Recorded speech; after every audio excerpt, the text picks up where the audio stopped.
నీవు ఎలా నడుస్తున్నావు అని కాదు, ఎక్కడ నడుస్తున్నావు అనేది ముఖ్య ప్రశ్న. సత్యమందు నడుస్తున్నావా లేదా? నీ ప్రవర్తన ఎలా ఉంది? సహోదరులను ప్రేమిస్తున్నావా? సత్యము, ప్రేమ అనే ఈ రెండింటికి మధ్య సంఘర్షణ వచ్చింది అంటే సత్యమే చిరకాలం నిలిచేది.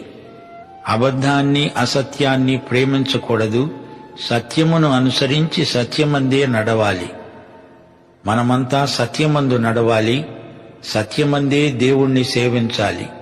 సత్య పరిధిలోనే ప్రేమ పనిచేస్తుంది. సత్యము లేని ప్రేమ ప్రమాదకరం.